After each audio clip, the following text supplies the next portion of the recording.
and how to set healthy boundaries. And Roger, as we're starting to go live, first of all, welcome back. Oh, good to be back, boy. I'll tell you. So how was vacation? Nothing beats the beach. I'm just saying straight up, boy. I'll tell you, growing up in Oklahoma, never knew what I'd missed. You know, there's no beach in Oklahoma. You know, there's a lake, and you do a little bit of that, and you do a little bit of hiking, because there's, some places to hike in Oklahoma, but there's no such thing as beach unless you want to travel all the way through Texas, which is, that's an endeavor to get to Corpus Christi or that area. And so I never really had the experience of the beach. But boy, this last week sitting in Hilton Head, wow, just gorgeous. And the big event was Monday or Tuesday. They had a storm come in from the ocean, and there were 2 or 3 water spigots coming in with it. And to sit on the edge of the beach and watch them come in, Rick, wow.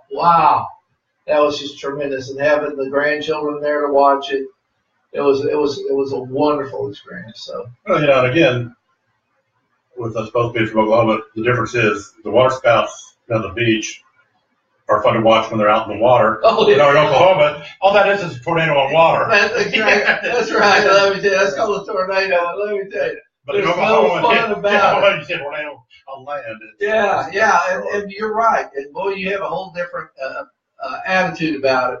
But it could just come down and go in and pull up. You can watch it hit water, and you're like, well, that's cool. But if it was land and buildings, it's not cool. And it can be very incredibly destructive. And so that was another experience to be a part of it and enjoy that. I love that.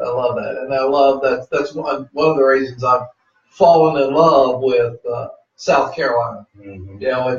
It's that any chance, and certainly we want to encourage anybody. I'll tell you what amazed me was how many northern people had driven down from Ohio and Michigan and areas like that.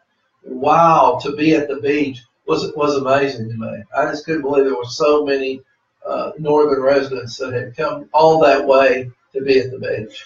And, we've spoken in the past a little bit about, we're really pleased that we're getting viewerships, not only from the United States, but from England and India and Angola and over the Philippines and Vietnam. And, we really are blessed. Where we live right here in South Carolina, and those that are not familiar with the area, is we literally are 45 minutes from the foothills of the Blue Ridge and Smoky Mountains, and 3 hours from the beach. And, so we have the blessings of both ways, and the opportunity to be in the mountains or be at the beach within a couple hours. And the great thing there, Rick, is the timing. Mm-hmm. If you come from Ohio, boy, that's a number of hours in a car. But we get into a car, and by the afternoon, we're deep in the mountains. Or a little later in the afternoon, we're down in Charleston, or we're over at Myrtle Beach, or we're in Hilton Head. I mean, it's just incredible the easy access we have to so much beauty sitting here in South Carolina. Mm-hmm. I really appreciate that. And I really hope that the decision makers are aware. Well, I'm sure they're aware of that. I hope politically they're aware of that and protect what we have, because it's really an amazing jewel to be a part of. And but it's also good to get back home and get in the swing of things. It's kind of like I felt like I was in a football game. It was halftime down at the beach.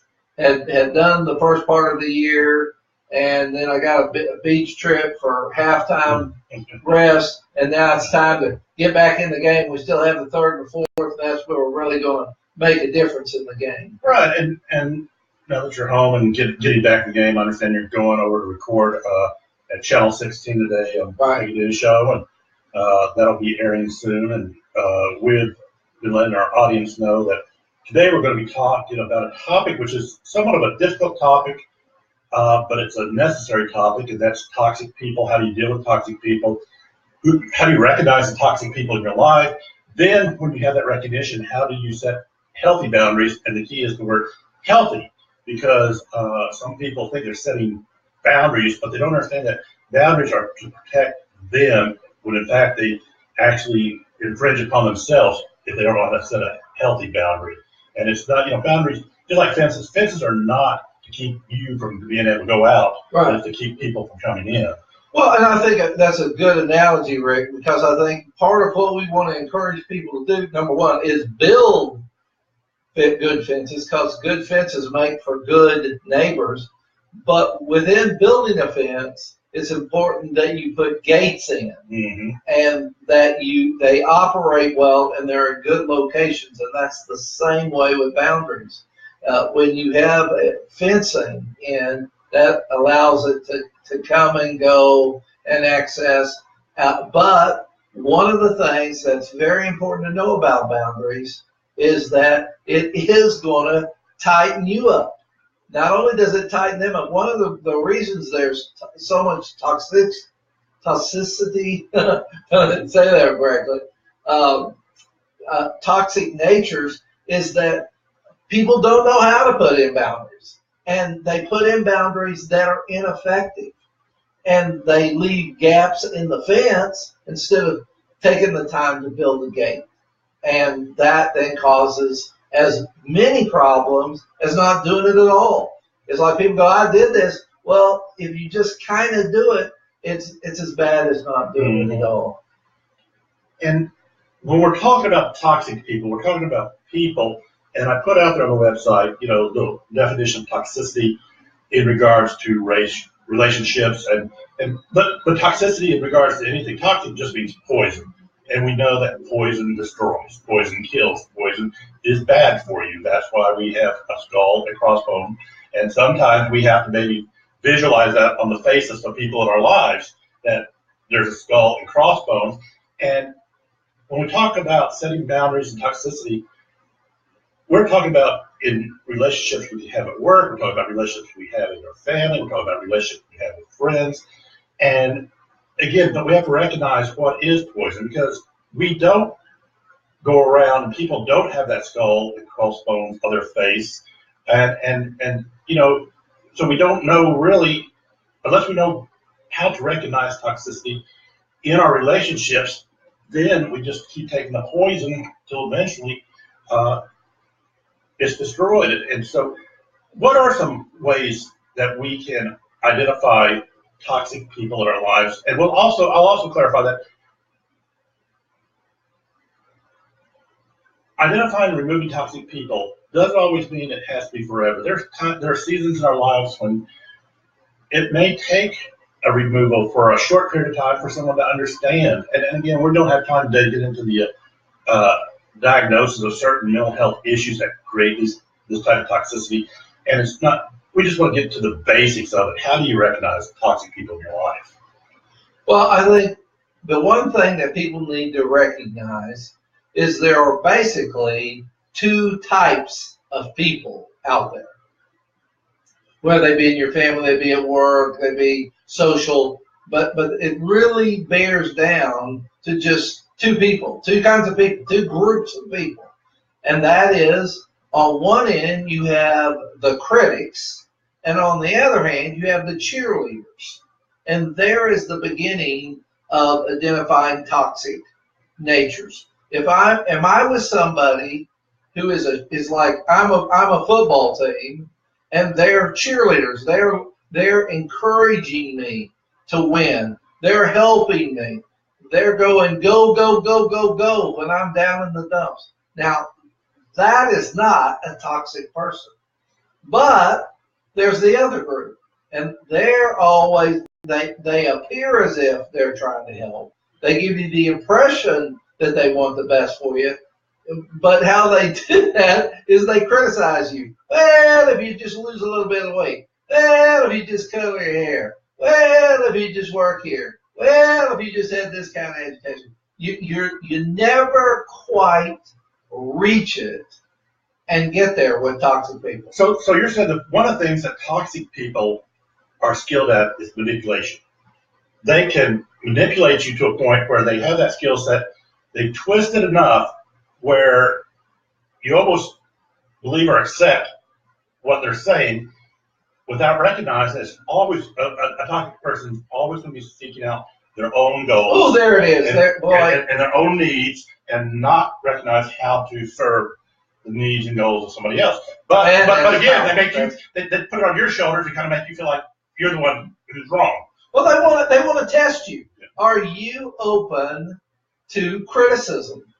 You know, and not only just a little bit, but a lot of criticism. That when you deal with toxic people, they have a way every time to embed some element of criticism, some message that you're not enough. They want that to be the core. They want that to be a filter in your thinking, that I'm just not enough. I'm just not doing enough.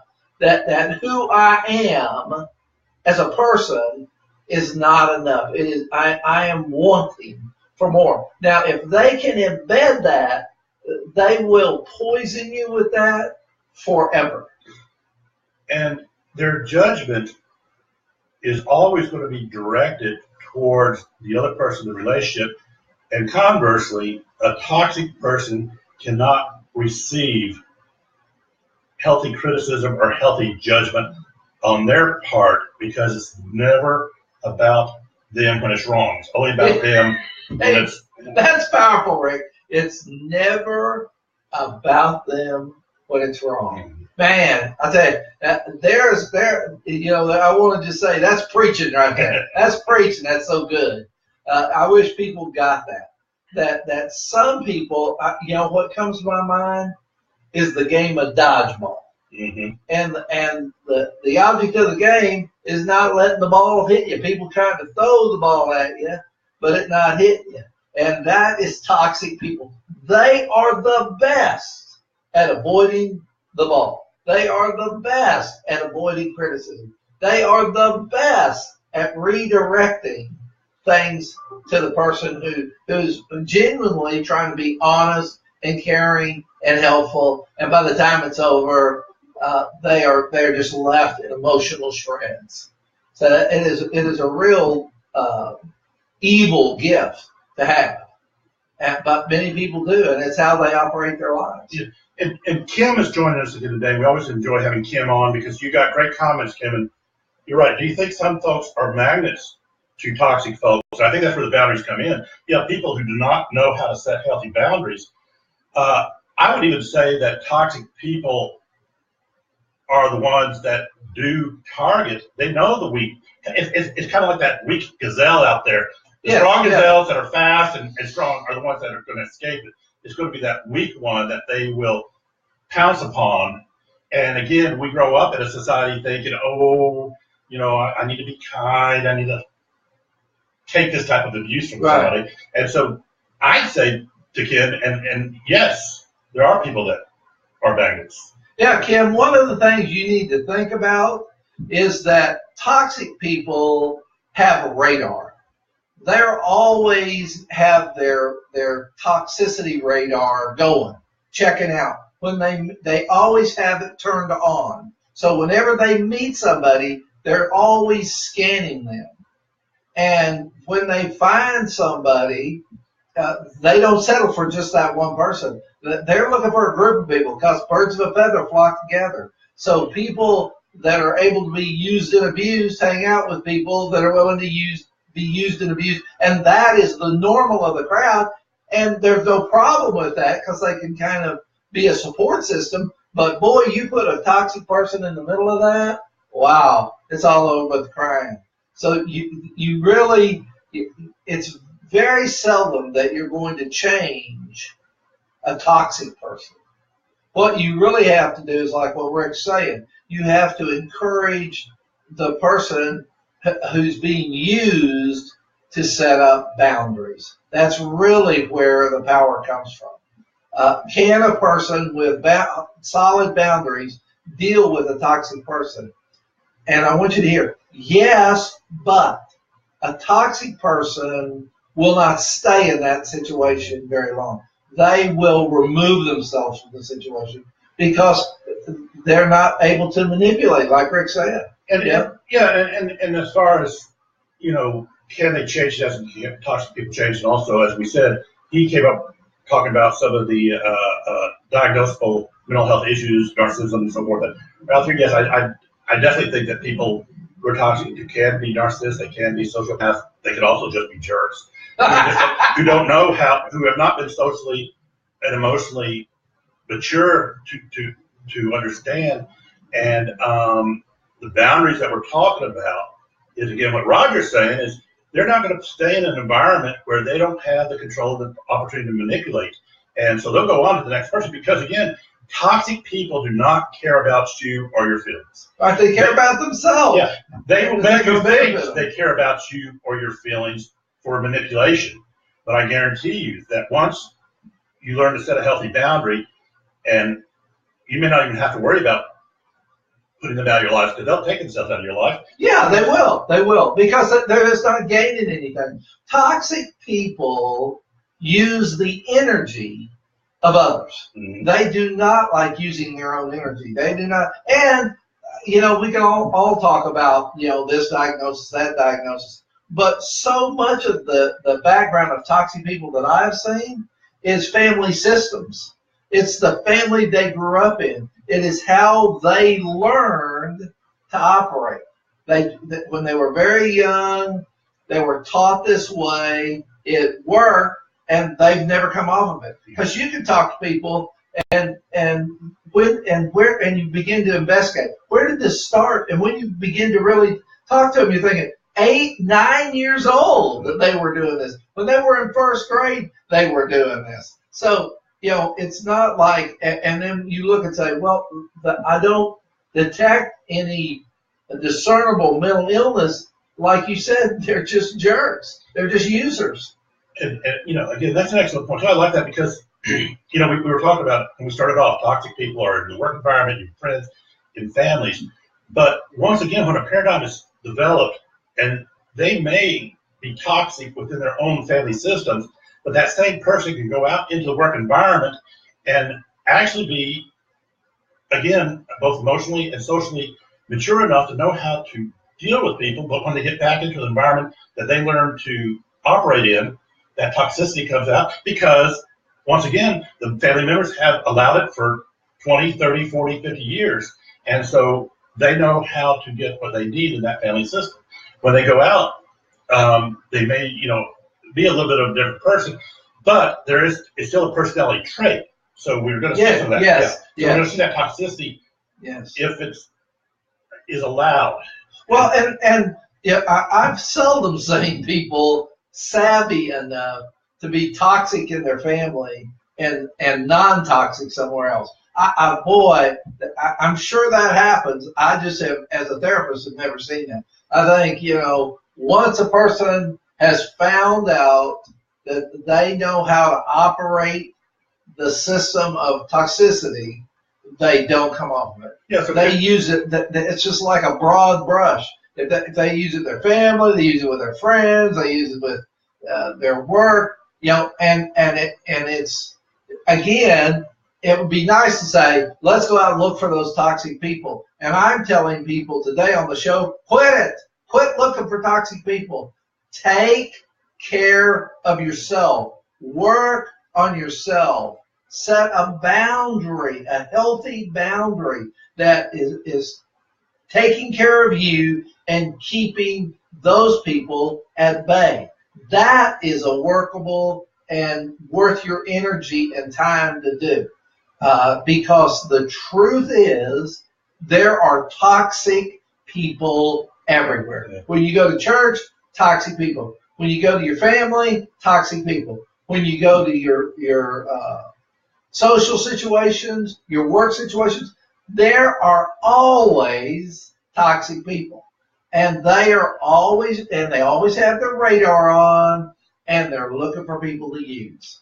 And when you come into it and they pick up their usable, that you're usable, I promise you they're going to use you. Candy, have you seen in your family system how toxicity works? or family systems around you. And you're right. Yeah, manipulation is exactly one of the first things we look for. And if we feel that we're being manipulated, but as we started off, and you joined us a little bit after we got started, these are people that are going to be negative. They're going to be judgmental, but they do it through, as you say, through the form of manipulation, where they almost make you feel the one guilty for having your own feelings. And that's exactly what they're wanting to do. They want to make you feel guilty for your feelings because it's all about their feelings. Right. And we certainly want people to know that are there a lot of toxic natures in families? And the answer is yes. That's just one of the hard things for a lot of people, a non-toxic person to grab a hold of, because they want to believe that, well, certainly my family's not toxic, or when I was 8 or 9 and running around with my family, nobody in that system, my siblings weren't toxic, my parents weren't toxic, my grandparents weren't toxic. Wow, what a lie, what a deception.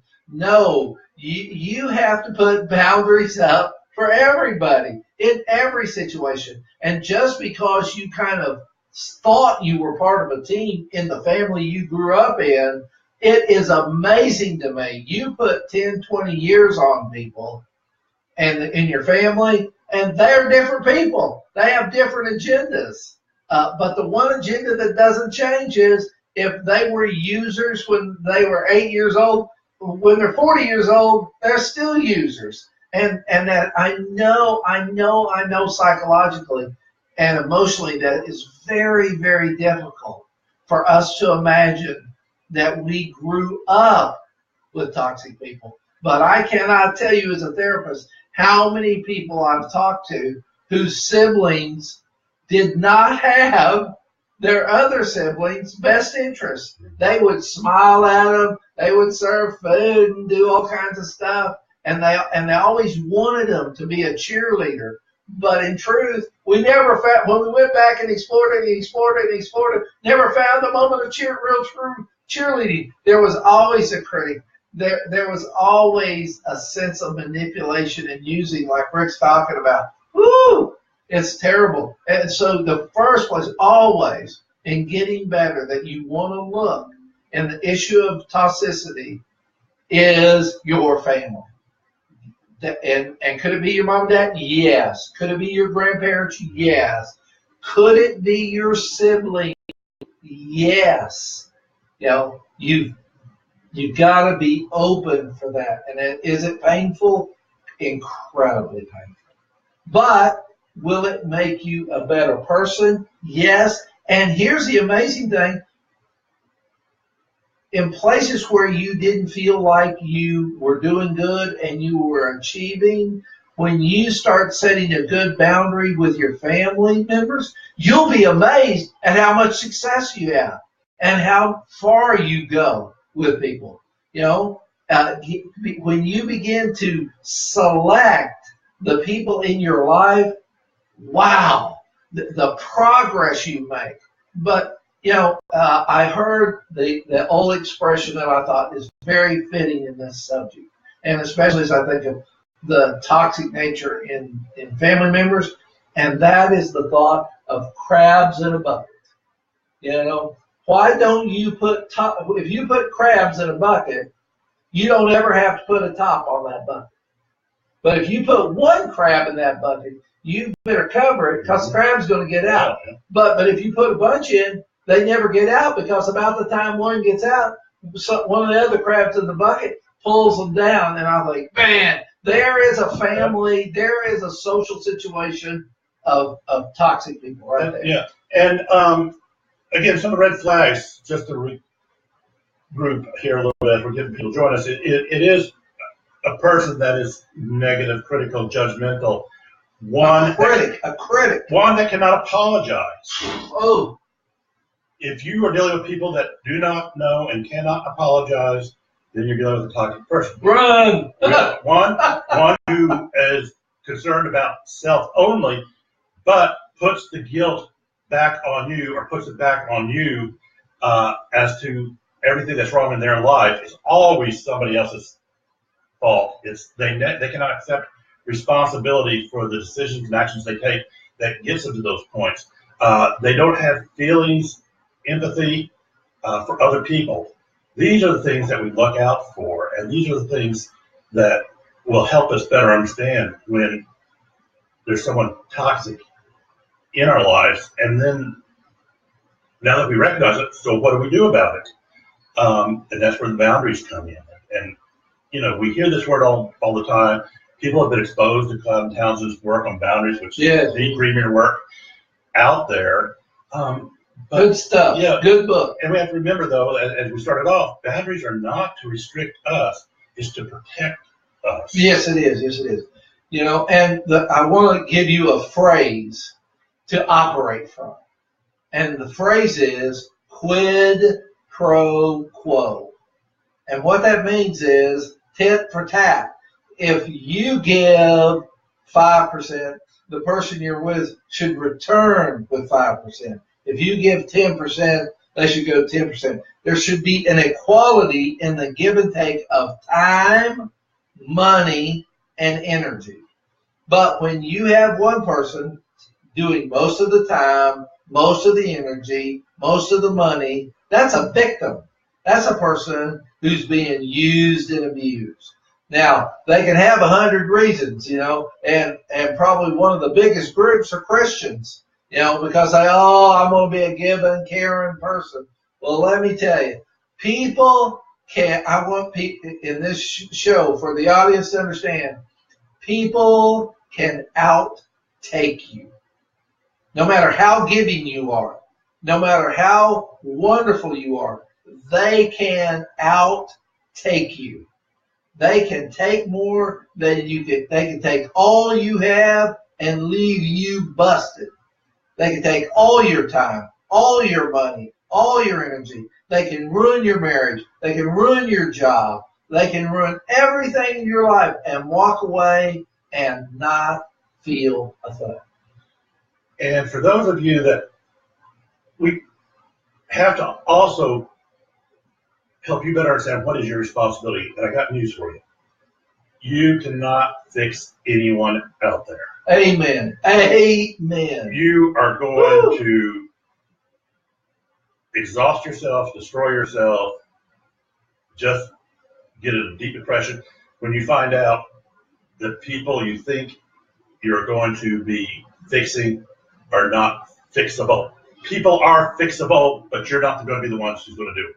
Yeah, it's not possible to fix people. Now, and that's what, another story I'm thinking about is the Tar Baby in Song of the South. Yeah. Where don't touch the Tar Baby. That you get in with people and all of a sudden you're stuck and you can't get out. And that's where the rabbit kept hitting the Tar Baby and getting more stuck and more stuck. And boy, I thought that was a great example of codependency right there, and of the Tar Baby being an example of toxic people. And Kenny's saying, they drain you empty, and that's If there's any indicator you're dealing with a toxic person, if you cannot be in a relationship and feel encouraged, refreshed, inspired, and those things that bring positivity to a relationship, then again, there's a big indicator that you're in a toxic relationship. When you feel empty, when you feel drained, when you feel exhausted, when you feel negative, when you feel demeaned, these are toxic people you're dealing with. And they are the best, Rick, the best at throwing guilt. That they love to make people feel guilty. That's just, if you don't do something, if you don't say something, they are the best critics in the world. And if you try to approach them, that they're toxic, that they're users, they're manipulators, man, they're going to whip you like a rented mule. It's not going to be a pretty sight because they're better at using you than you are of being used. That's really the dynamic that's going on there. And so it's important to get to a place of saying, I guess that's part of what we're doing in this show.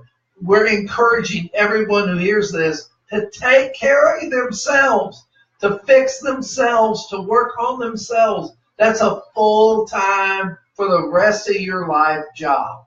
And it starts from birth and it goes to death. Right. And you're right, Kitty. They will never admit they're at fault, so it's a battle that's not going to be won. It's a position that's not going to be understood by them. And you and Kim both talk about love, and really one of the best ways to love these people at times is to set these healthy boundaries. Believe it or not, people respect boundaries. They may not understand it, but you go back to the time those that raised children and had those times when your kids will come to you and say, "Can I come in at 2 a.m. in the morning?" And the old saying, "Nothing good ever happens after midnight." Amen. Amen. And you say no, and you'll get in a fight with your kids, but you're setting boundaries with them. And then years go by later, and they come to you and say, "Dad, I really appreciated you doing that for me," because they learned that the parents that were not setting these boundaries for the kids were saying, "I don't love you." Right, that's the way. And I love that, Rick, because things do change, especially with raising children. At 16, you're an idiot and an enemy. Mm-hmm. At 30, you're a genius.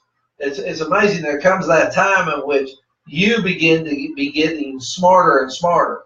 But the younger they are, the dumber the parent is. And so it's being able to again, before you get into any relationship, again, with your children, with your friends, with your family, whatever, the best time to start is right then. The best time to set up a boundary is right then, and down the line, it will pay off. We're saying that today. We're encouraging you. You invest in boundaries, you invest in taking care of yourself, you're going to be amazed at the payoff. That is a guarantee from us as therapists. We know for a fact that we see people, and if they set a boundary, 5 years later, they're better. They're attracting. One of the things that amazed me is how many friends and family members they don't associate with 5 years later that were just center in their lives when they first came in. This person is so important. And when when they set a boundary, that person chose to remove themselves. And what they found out was they did better. It's what analogy I want you to think about is running around the track with a 25-pound pack on your back.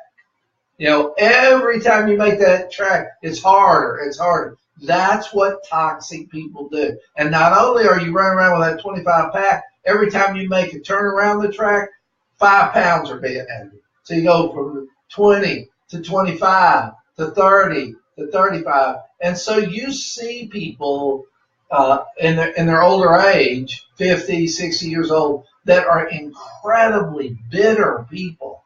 They are so mean and nasty. And it's because they've taken on this weight, and been told that they're responsible. Wow, what an incredible lie.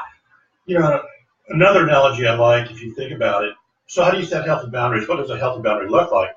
Well, one thing is, you've heard it in the past possibly, don't take the monkey. People are going to be wanting to put monkey on your back all the time. Amen. Guess what? You can say, "No, I'm not going to take that monkey from you." If a toxic person is trying to make you feel guilty or manipulate you or have you do something you don't want to do in a relationship, don't take that monkey. It's too much of a burden to carry that monkey. And so when you got the monkey and the weights going around that track, you are carrying way too much weight.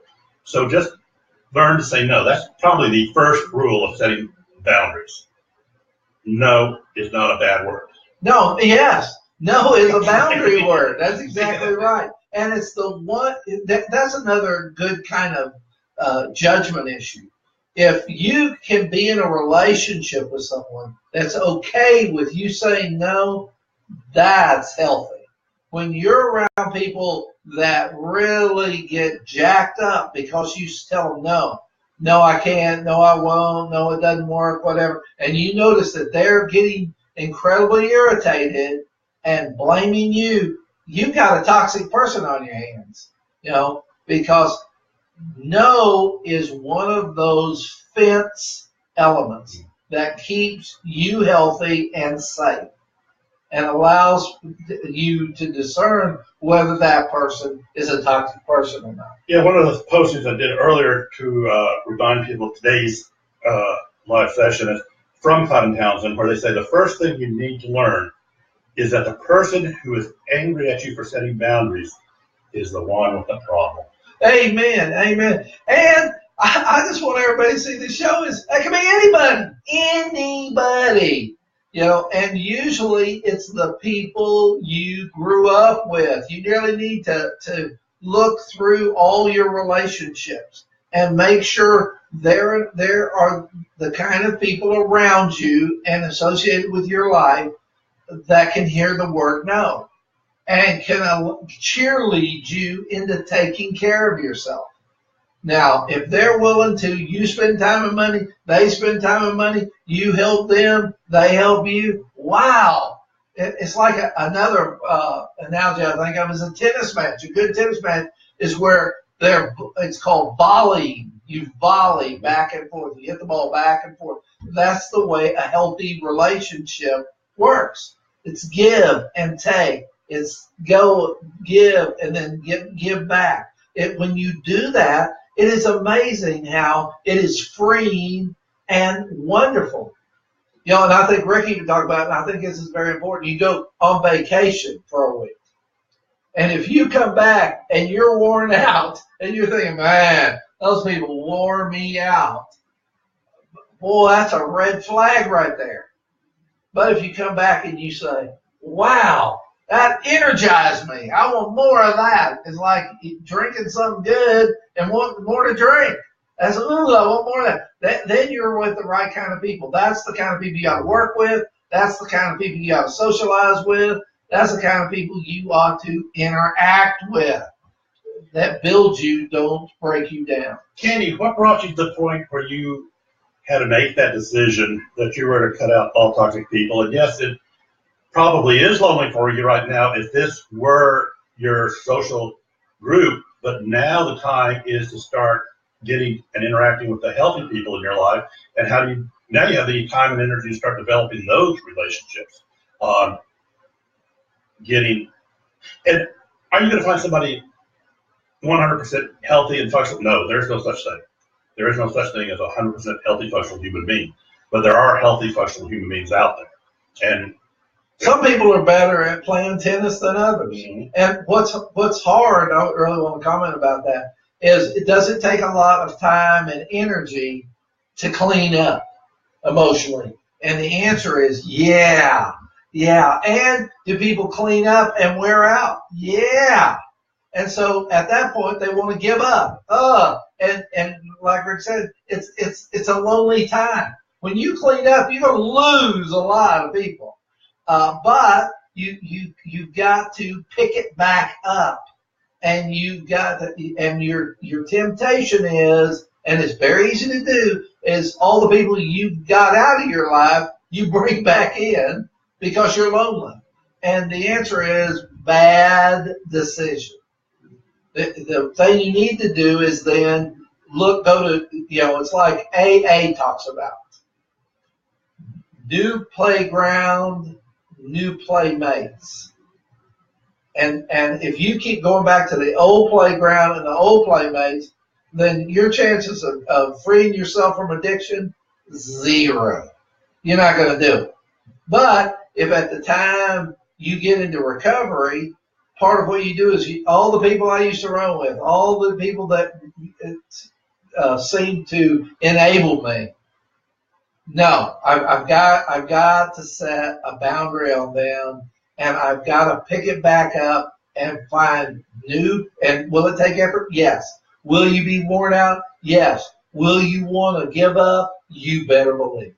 But it's worth it if you jump back in and you then go trolling, kind of a fishing idea there, trolling for healthy people. Yeah.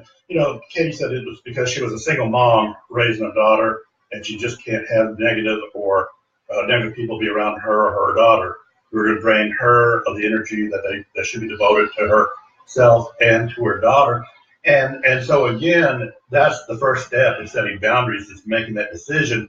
You're going to care for yourself, as Roger said, and self-care is okay. Again, sometimes we live in a culture that says, if I think about myself or I care about myself, I'm being selfish. No, actually, that's the exact opposite. You have to care for self first in order to be that person you want to be to others. But toxic people use that thought, Rick, the thought you just came up with, as an entry into using you. When the healthy message is take care of yourself, they're going to twist it into you're an egomaniac. Oh, you think about yourself. There's a great, simple, toxic interaction right there. Yeah, and again, that's the manipulation. Putting that guilt on you, putting the ideas that you're doing something wrong, and not able to accept themselves as to what they're doing there. So Katie, that's great, and there are going to be opportunities, and being a single mom in itself is such a job, but just finding where do you find the healthy people now, and they are going to be out there with you. And she said it's the old quote unquote playmates when she moved back to Greenville, and right before we started, we were talking about, or maybe it was another time, but we're talking about there are seasons in our lives where it's okay to close the door on one of our seasons, and that is old friends. The very first. Yeah, that is old friends, and that is people that are not good for us anymore.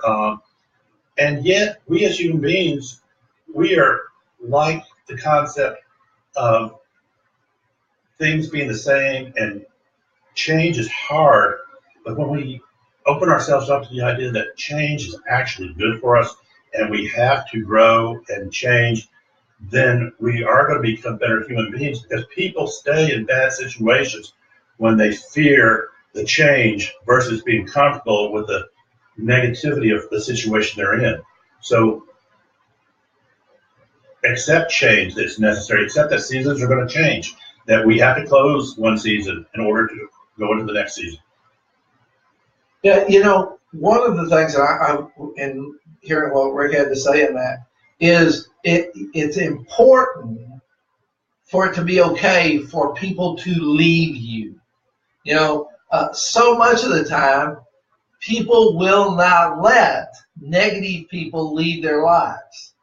I have seen people who it's just obvious their spouse or their friends or their family are just not good for them. And it's important to let them go. But they just can't let them go because they had gotten that title of sibling, title of parent, title of friend, title of spouse. Doesn't matter. Are they a cheerleader or are they a critic? That's what you need to ask. And if they're a critic, then they're toxic. And if they're toxic, bye. And is that going to be painful? Yes. And it's not a single pain. It's a continued pain. You don't have to tell them bye once. You got to tell them bye many, many times. And is that going to hurt every time? Yes, it's going to hurt every time. That's an excellent point too. Believe it or not, that's going to be your biggest challenge out there. Is toxic people again cannot read healthy communication, and so when you think you've set that boundary and they're gone, you're going to get that phone call, or you're going to get that. They're going to be fishing. I call that fishing. They want to check in. I would love to say people, and I'm thinking back of the early days of when dating, and you break up with somebody, and you think, well, that's it. Well, we're out of each other's lives, and then 2 years later, out of nowhere, people call back. Hey, just thought I would check. Oh, and is that hard? Yes. Is it painful? Yes. Does it look like they're putting energy in and they're toxic no more? Yeah, they're fooling you. What they're really doing is checking to see if you're hookable again. Mm-hmm. And people do that all the time. And what you have to be is nice, polite, good to hear from you. Hope life is good, doing well for you, and then learn the magic word, or the magic 2 words. Bye-bye. Bye-bye. Good to hear from you. Bye-bye. Because very seldom does a leopard change its spots. If people used you before, boy, it is an odd day that if you see them 2-3 years later, that they want to have a healthy engagement. No. Yeah. They want to use you again. Yes. I'm sorry, Katie said, they're hoping you got over it. Isn't that interesting? They're hoping you got over it. Amen. Again, it's back on you. It's your fault. It's your problem. Get over it and do it. But they want to catch you. And here's the amazing thing. They want to catch you at a weak moment. Mm-hmm. They want you to question your decision. And if they sense in any way you're questioning it, they will be on you like white on rice. It will be amazing. Boom, they're going to go for it. And so you have to be very aware. Can people catch you by surprise? Yeah. Can people come back and try to hook you? Yeah, that's normal. That's what normal toxic people do. And are they going to catch you off guard? Yes. But again, no. Bye-bye. Nice talking to you. Hope you're doing well. Bye-bye. You don't want to encourage them being right again, you being wrong, and the toxic environment starts back up. Because if it was hard to break off that toxic relationship the first time, whoa, it's double hard the next time. And setting boundaries, yes, it's difficult, but even more difficult is maintaining those boundaries. Ooh, hey, man. Let's go back to our 16-year-old or 17-year-old child who wants to stay out to 2 a.m. and you set that boundary, but they keep pushing and pushing and fighting. And sometimes we think it's just easier to say, all right, this one time. But guess what? That one time they pushed that boundary, they're going to push it back the next time. Oh yeah, they're going to keep up. If they see I love the phrase, don't ever let them see you sweat. Mm-hmm. Man, I'm telling you, if people think you have a weak spot, let me tell you, they are going to use and abuse you to oblivion in that. And if they see in any way you feel guilty, they will use and abuse you wrapped around guilt. It is a dangerous, nasty animal. What we got on the phone, right? And like Kim's saying, it's kind of like the folks that come out of marriage. They go right back to someone just like their ex-spouse. Woo! Boy, that'll preach, Kim. Yeah, I'll tell you that right now. Well, again, if you go through divorce and you don't learn what you brought into that marriage that also contributed to the dissolution of the marriage, because we're back to the idea you cannot change the thoughts or ideas your spouse has. We only are capable of changing ourselves through the transformation of the Holy Spirit, but you're not going to do it. But yeah, I agree with you. How many people remarry without trying to figure themselves out and saying, what did I contribute to it? And guess what? They go back into a new relationship with the same issues, only now the odds are it's going to be even more toxic and destructive because you're dealing with blended families, you're dealing with a lot of other pressures and stressors. And hopefully anybody who does get a divorce will take time to learn about themselves. And again, what did I contribute? Like Cheryl always says, you got to ask yourself, what is it like to live with me? We know how it's like to live with our spouse. We tell them all day long. But how many times do we ask ourselves, what is it like to live with me? And when we can truly be honest about that. Yeah, I want to be honest. I couldn't live with me. I don't know how my wife lives with me. Woo, man, that's tough. That's tough. And the hard thing is we're not necessarily trained growing up in our family how to live with other people. Even though we do live with other people, we're not trained on how to effectively live with other people. Usually what we're taught to do is to find a form and stick with it. That's my story, and I'm sticking to it. And then if they want to be married to me, they're going to do it my way. And boy, let me tell you, every divorce has a whole lot of my ways in it, Mm-hmm. and it's a nasty moment. And in the world of social media, it looks like, Katie, you've already learned about the unfriend button, and then eventually you have to go to the block button. Amen, amen, buddy. And it's okay. I have several people. Bye-bye. I have several people on my block button that will still. And the problem with the unfriend on Facebook is, again, those probably should be friend requests. Yeah, oh yeah. Well, at least block again. Hope you forget. Hope you're in a weak moment. And I guess that's the hardest thing for Rick and I to bring up in this show is the fact that it's a lifetime effort. You know, when do I ever come out of training? The answer is never. When am I able to let my boundary down? Never. When do I have to get to a place where I can find somebody that's going to take care of me? Never. It's your job to take care of you. It's your job to be healthy. It's your job to provide that and then give it time. If you're with a healthy person, over time, it's just going to grow. If you're not with a healthy person, it's going to disintegrate immediately. It doesn't take time. It happens right away. Because a toxic person is a user, and they're a user from day one. And they're going to take whatever they can and as much as they can from day one. And so when you're born, you have to take care of yourself. When you're in the teens, you have to take care of yourself.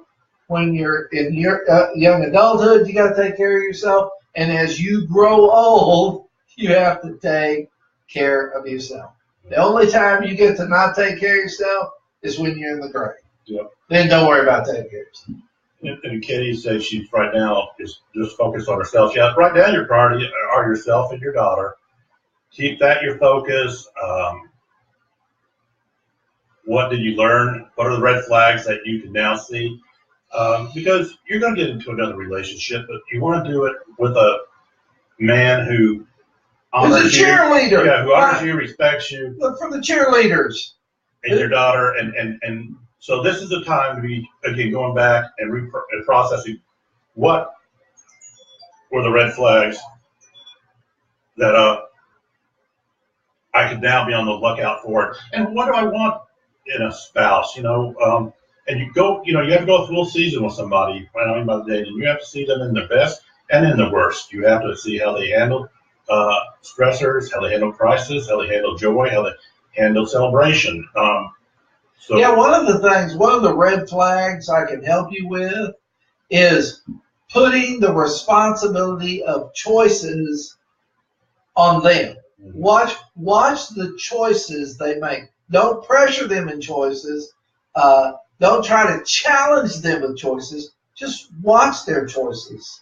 That's when and if you're patient, one of the things you'll see is a pattern of how people make choices, and that's what Rick's talking about. So important to watch seasons of choices. Mm-hmm. And healthy people seasonally make healthy choices and set boundaries.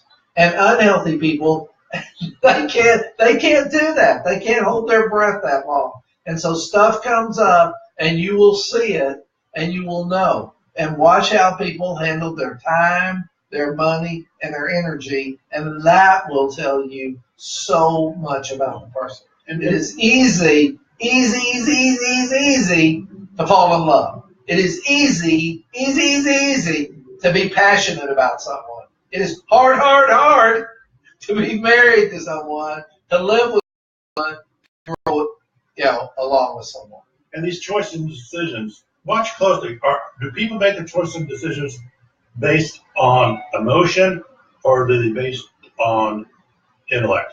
And people that make their decisions based on emotions are always going to be a challenge.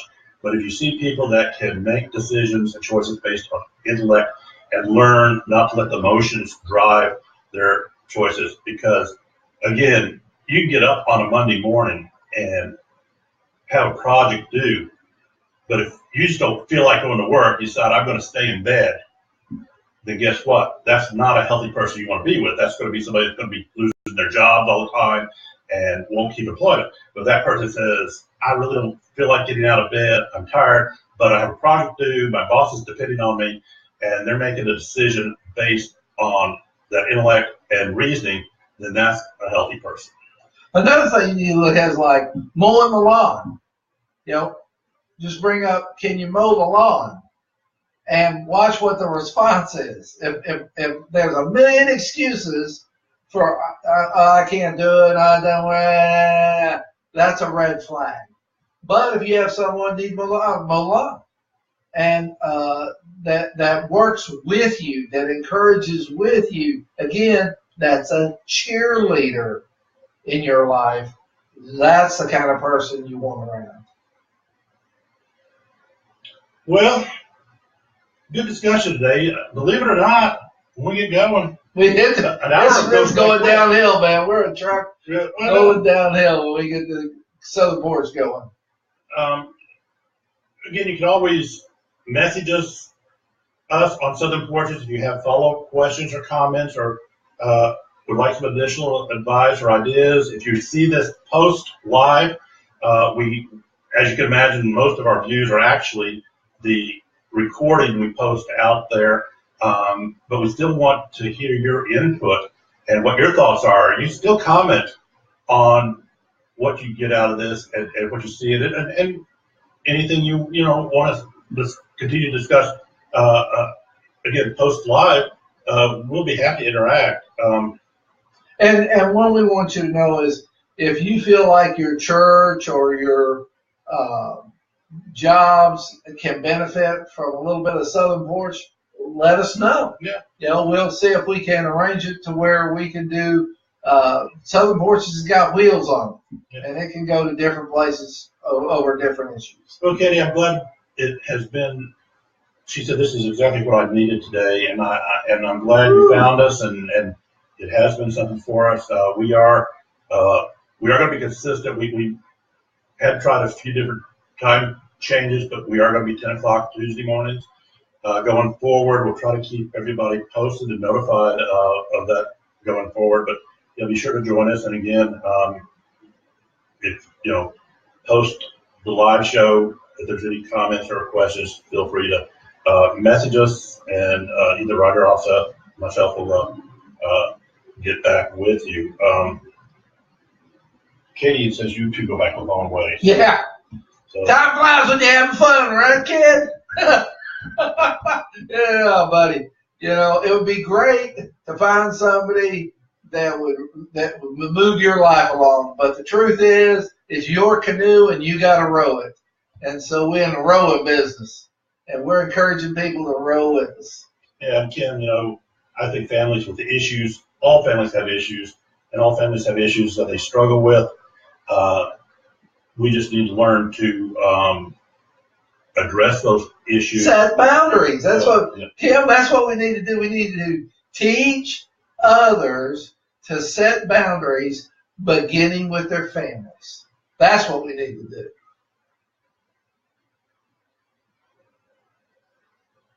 We'll do it. So we will do that, Kim. We'll get with you and discuss further. As a matter of fact, I was reading today that if you use your iPhone, you can't do it on your computer yet, or you can't do it on an Android. But if you use your iPhone, there is a way to bring outside guests into the conversation when you see them. So, Kim, maybe we have to practice or see if that really works or not. But we'll talk about that. And get your boundaries tattoo on. Kids, we get boundaries tattoo. All right, yeah, buddy. Yeah, the best way to teach is to practice what you preach. That's the best way to teach. Because the number one form of education is what I call monkey education. Monkey see, monkey do. If you want the monkey to do, you want your little monkeys in your life to do better, then the big monkey's got to do better before that happens. Oh, okay, that's right. You are a droid guy. And again, if you are watching this post live, but we really would like to start taking Southern Porches out on the road, for lack of a better word. And so if you see opportunities, those that are seeing it after the live, see opportunities for your ministry or your church or something, just let us know, and we'd be happy to take Porches Live and put it on the road. All right, well, with that said, we'll see everybody Another day. See you next week. Everyone take care. Yes. Good seeing you.